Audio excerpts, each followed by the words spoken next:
jusqu'à tel point, nous allons radiquer Bamiyi Binyonso. Ce que vous voyez que, aux Ananzela, il y a blocage. Il y a que ta place n'est pas à l'extérieur. Ta place est en prison, Nakati Makala. Justice, état de droit. C'est le début de le commencement. Nous avons vu en 2019 que pouvoir aujourd'hui, pour la République démocratique du Congo. Le gouvernement, il y a 500 personnes. À ta gouvernement, il y a Jésus-Christ et les disciples contestation des mais les députés, les vrais députés qui sont élus pour le peuple congolais, il faut les lots à défendre à défendre le programme. Tout le monde est journaliste, les réseaux sociaux, les médias, les communicateurs, c'est vrai. Mais le régime Nabiso est établi responsable, il y a action gouvernementale, nani gouvernement, ça veut dire Premier ministre, ministre ayant le secteur. C'est le gouvernement pour répondre à la social peuple congolais. Parce que le gouvernement est pour la IDPST et pour servir le peuple congolais mobimba. Il y a un mingi. Et si on a télé l'appareil du peuple, depuis l'indépendance, économie, politique, diplomatie, et parce que les discours sanglants, il y a Patrice Emery Lumumba et Bebisaki relation entre pays et colonisation qui sont la Belgique. Mais au fur et à mesure, les multinationales ont pris en otage le peuple congolais. Le peuple congolais n'a est bitumezé silate. Bonjour, bonsoir, ça dépend de là où vous êtes. C'est Rosette Kadima, votre humble servante, la fille à papa, la chaîne de Congo.carré TV, émission de Bino Sepela, Kolanami, ainsi dit Rose. Tokiti n'a qu'à parler du peuple, tu vas tout l'examen d'investiture. Il y a le gouvernement, il y a Sam Lokonde, Tokiti, on a un caméraman, tu as un intérêt côté la Nenge, député, d'investiture, et ça, les Matosa, on a qu'à terrain, vraiment, on a qu'à parler du peuple. On a un caméraman, je lui ai salué en passant, je reste bonjour, Nayo, et tous nos abonnés Balandarabiso, je profite de dire un grand merci à l'hôpital Joachim Voma, je te salue où tu es, M. King, M. King Farrell, merci à vous. Je dis un grand merci à Vanek, l'homme Moulaï Pembe, je te salue où tu es. Je dis un grand merci aux abonnés de Congo.carré TV. Bon, ça a toujours ce que tu es branché, bon, la nana m'a besoin de Kanakata à parler du peuple, n'est pas besoin d'invertir le gouvernement, il y a un gouverneur, il y a Premier ministre Nabiso, mais c'est Sam Lokonde de Tozawana, bon, il y a un ministre Bakotaki, bon, il y a un premier ministre Bakotaki, bon, on appelle Isusu Nenge balobi que non président Sénat nenga côté mais c'est mboso bomo na nenga rokota bomo na makamune so nenge ko salema to relaxamina ngo à live vous allez toujours wana brancher scotch wana po bozala boyo kaka babi que rosa ko sa taloba toujours la vérité je dis c'est un grand merci balobi tala kaye Willy Nzema Stubai je te salue votre côté la carte totale elongo na bino boza toujours wana.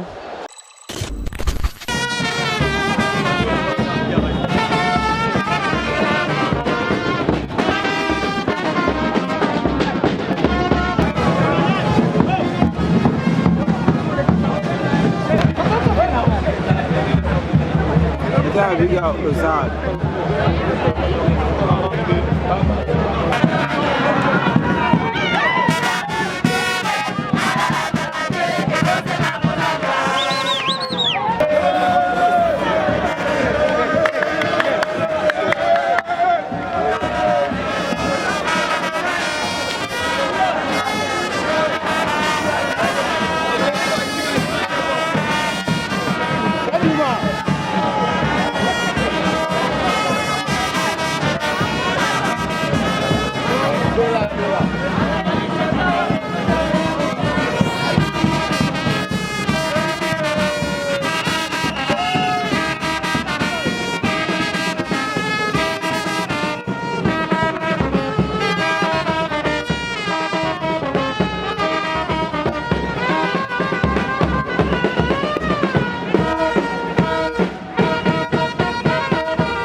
programme ya Premier ministre azali ennemi du peuple.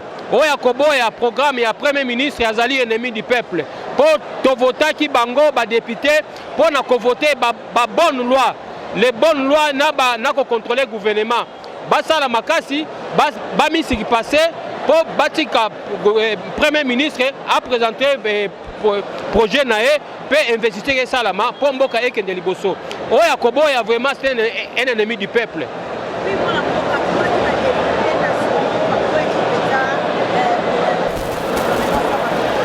Programme nae azina nous ndenge ngape na tangaki atina nous peuple congolais au centre, le peuple d'abord. Nyonso bakosala d'abord c'est la population congolaise. Il faut pour projet wana et les kamalamu. Pona ba député oyo ba salaki pétition na bango wana na sepeli na mokonzi ya mboka le président de la République ayambaki bango. Alakisaki bango, il était clair que bino bozali ba élu du peuple. Ngai pe nazali élu du peuple.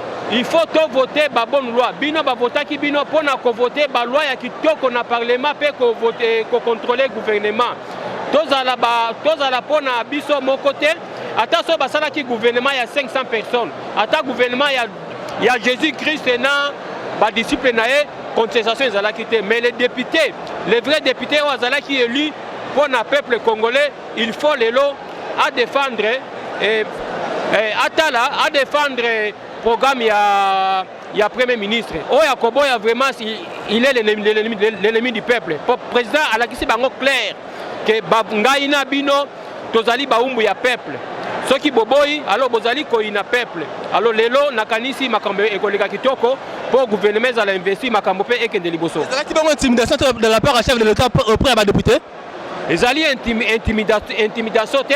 Le président était clair à l'obina bango nangai na bino tozala qui élu pour na kosala la peuple musala bino ba député pour na ko voter ba loi kitoko na ko contrôler gouvernement ezala kité ba voter ki bino po bino so comme ba ministre so bino so comme ba ministre banani ba ko contrôler gouvernement na ko voter ba loi kitoko vraiment ezala ki malamu pe alobaki asilika ki mais en tant qu'un bon père de famille a bengi bango ba sololi en famille que makambo ekende liboso parce que en 2023 c'est le président seul qui sera devant la population congolaise pour donner son bilan, ensemble avec le Premier ministre, ensemble avec nos députés provinciaux et nationaux, mais c'est le président de la République, Fachi Béton, double brassard, qui sera seul devant la population pour donner le bilan.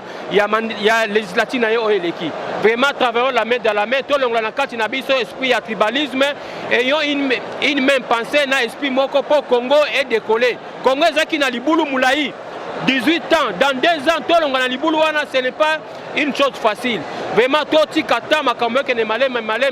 nul n'est parfait. On peut faire des critiques là constructives que Pomboka et Kendeliboso. Fati n'est pas sain.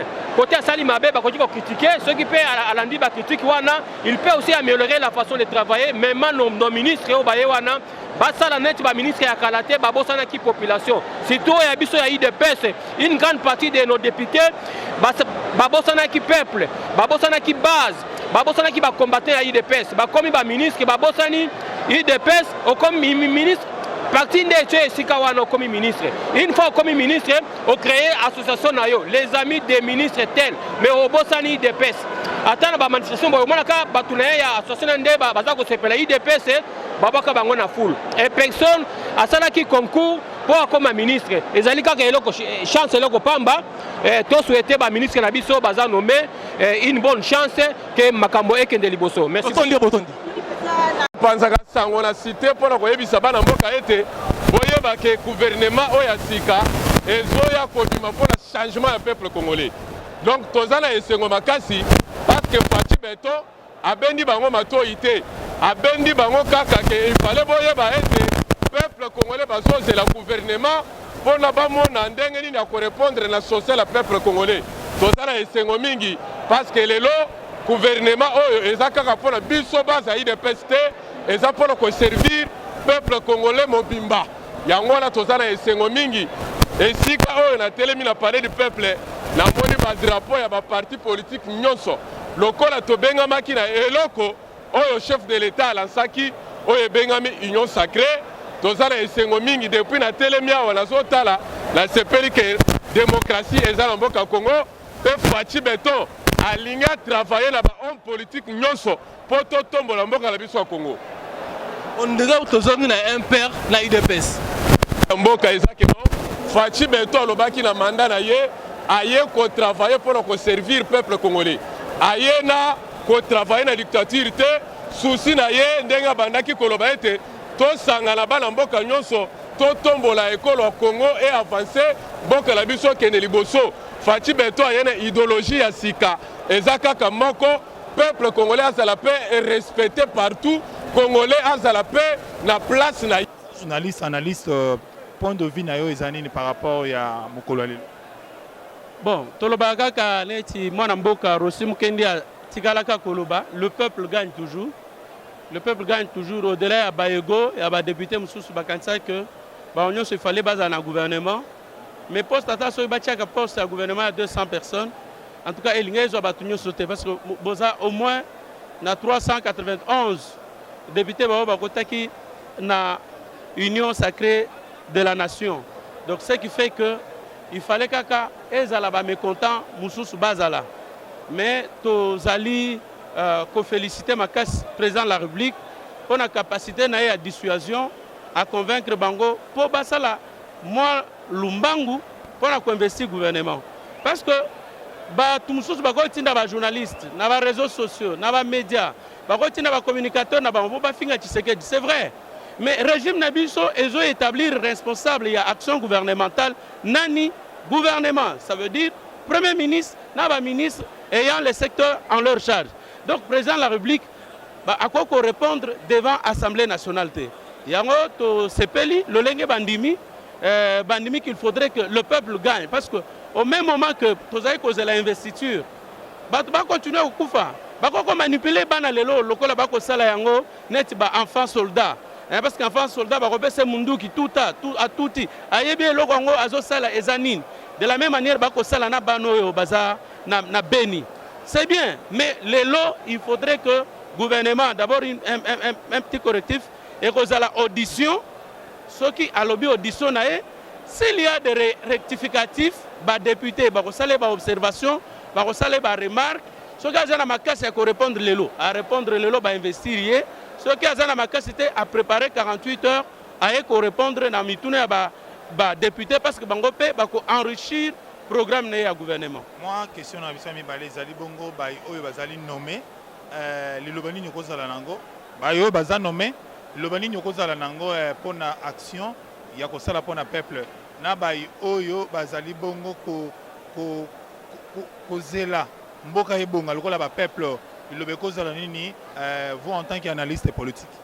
To na ba nommé ba comprendre déjà volonté à chef de l'État. Les états de droit, les alliés social la population à travers le slogan le peuple d'abord. Donc, Naminito, c'est le peuple d'abord qui doit primer. Donc, ceux qui parlent ici, par considération sous Liboso, en tout cas, ça risque, il y a pour même la bangongamo. Donc, on a que Baninga Bazana ba prison, car on a anti-valeur, Misusu Bakimimboka. Donc, il faudrait que Bachana Moutou, que Bazana pour un mandat.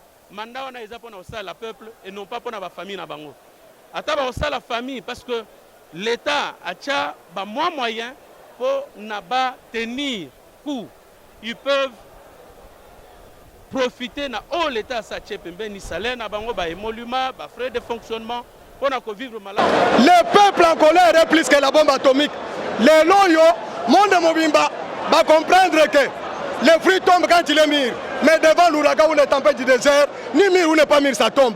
Les lots peuple congolais, colère du peuple congolais réfléchir. Dictature mounene à Kabila. Oui, balinga qui bat obstacle que le ministre va investir. Mais avec la diplomatie, la bonne politique du chef de l'État, il a convaincu par dialogue. Ayebisi bango que pouvoir tozo ngona makilate. To ça l'histoire la monde mobimba ko déboulonner système de dictature sans tambour battant, sans les armes. Notre peuple tolobi que les changements doivent être imposés. Tozo imposer changement. Balinga te changement il faut salama na mboko yo. Na mboko yo toza na biloko nyonso sauf la volonté politique. Mais toi qu'on soit président pour la première fois, tous le président de la République avec la volonté de changer Makambo na kati ya mboka. Ndengo tolobi boy. La vision du chef de l'État est continue à moutou ya peuple. Peuple azui yango au détriment de la classe politique. Classe politique na biso oye mesala ko yiba mbongo ya l'État. Classe ya politique na biso elingi kozwa clientélisme na misala mwasi bana na ye. Peuple congolais a la valeur. Mais Fatia a lobby que c'est le peuple d'abord. Et c'est le peuple a sa valeur. Net lobby boye. Cette fois-ci, rien ou jamais. Le peuple congolais, c'est une révolution populaire, il y a peuple congolais. Nous nous sommes pris en charge pour se prendre en charge pour défendre la vision du chef de l'État. Jusqu'à tel point, nous allons radiquer Bamiyi Binyonso. Ce que vous avez dit que aux Ananzela, il y a blocage. Il y a que ta place n'est pas à l'extérieur. Ta place est en prison, Nakatia Makala. Justice, état de droit. C'est le début de le commencement. Nous avons vu en 2019 que pouvoir aujourd'hui, pour la République démocratique du Congo. Depuis l'indépendance, économie, politique, diplomatie, parce que les discours sanglants, il y a Patrice Emery Lumumba et Bebisaki relation entre pays et colonisateurs qui sont la Belgique. Mais au fur et à mesure, les multinationales ont pris en otage le peuple congolais. Na koboma peuple congolais, na est bitumeze silate. Maintenant, Fatia aye, bayebisi ke kota na kop. Fatia lobi ke na kokota na kop te. Ngai pona ngai il faut bitumeze sila na est. Ndeba lobi ke soki oboyo kukufa lobi ke même pour donner ma tête, je veux donner ma tête bitumeze sala na est. Il n'a pas chose qu'il n'a pas fait. Le président a promis et il a fait. Il a promis, il n'avait pas le gouvernement, il n'avait pas les moyens de bord. Et pour diriger ces grands pays, pour instaurer l'état de droit, l'intégrité territoriale, il faut avoir la même mise sur la diplomatie, sur la finance et sur la défense. Défense était entre les mains de Kingakati. La finance entre les mains de Kingakati. Les chefs de l'État ne pouvaient rien faire. Vous savez, même pour développer ce pays, il faut avoir une économie forte. Pour développer ce pays, il faut avoir la sécurité. Tout ça concourt avec la finance. Si vous n'avez pas une bonne finance, vous n'avez pas les moyens de votre politique. Chef de l'État, comme il a choisi un bon entraîneur, et c'est lui qui sait et qui fait une bonne sélection. Comment sélectionner Congolais 100%. Il n'y a pas un étranger. C'est pourquoi les étrangers, il va infiltrer quelle institution à Bisso, c'est peut la quitter. Voyez, le peuple congolais même Tshisekedi a lobby en haut. A lobby il y a les ennemis invisibles et les ennemis visibles. Bateau est aux hommes, des bateaux contre le développement. Bateau sacrifier vie à peuple congolais, et Zali, député, sénateur, Tala, JF, IGF, Inspection générale de la finance.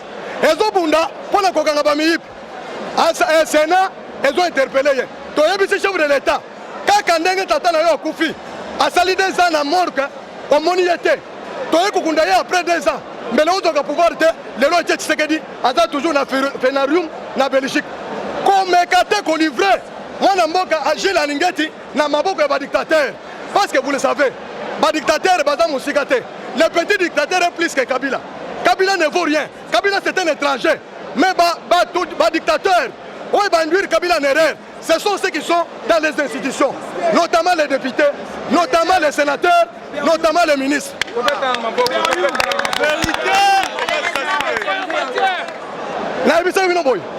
Les lois, Eliezer, l'un de vous, journaliste, Molière et consort, a réclamé que Bangon n'est pas révolutionnaire, Kabila. Mais c'est faux, archi faux. C'est dans ce hémicycle ici que moi, en matière, j'ai porté les banderoles comme un député pour investir 3 juges de la Cour constitutionnelle.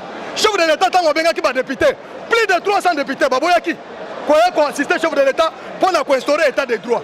Bangonyo surtout, Bakendaki, Nakingakati. Aujourd'hui, de quelle magie ces députés-là peuvent se prévaloir que Bazali, révolutionnaire. Les révolutionnaires, c'est le peuple congolais. Les révolutionnaires, c'est...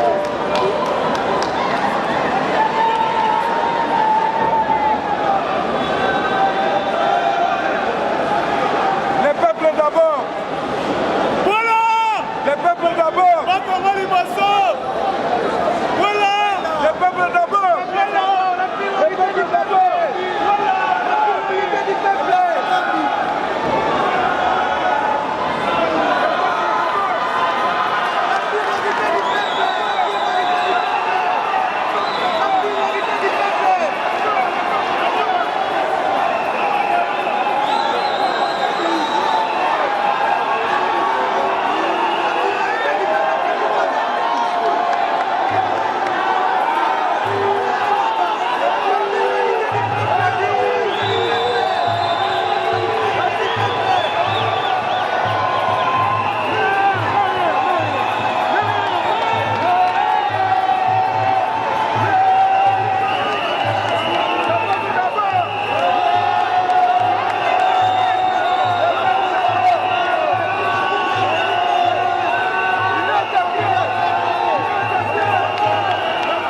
en direct de Palais du Peuple. Le moment bozo monde dans la mission n'enga ministre ba ko kota pour reporter serment. Bozo ko mona bozo sentir ngo na esa bino ke Rose kadi makosa ate.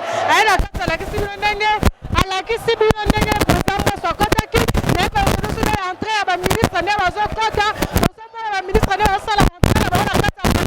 Na kata première ba ke le kosenga. Premier ministre ba prêter serment na bango. Et ko za ba prêter serment na bango premier ministre il faut ala kisa. Programme na ye ba ko répondre à la 48 heures. Si ma vertu la sala ba matoza kata la kabino ke no. Rosa la ba makamba kutata la ba makamba solo la kiti fa ba la kata pala peuple. Vraiment entrer à ma député de ce moment ya ministre de ce moment yango bo la sabdo ba fo na bino vraiment ndenge zalaka na kata pa du peuple bo na bino moko il y avait en train de ministres qui sont entrés ba pas prêter serment bo moni bango bo na pe bango bo ko ka ndeba ndeko ba lobi bo vraiment ndenge kozala votre la toujours blanche scotché nango vraiment.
Molingodo, ya José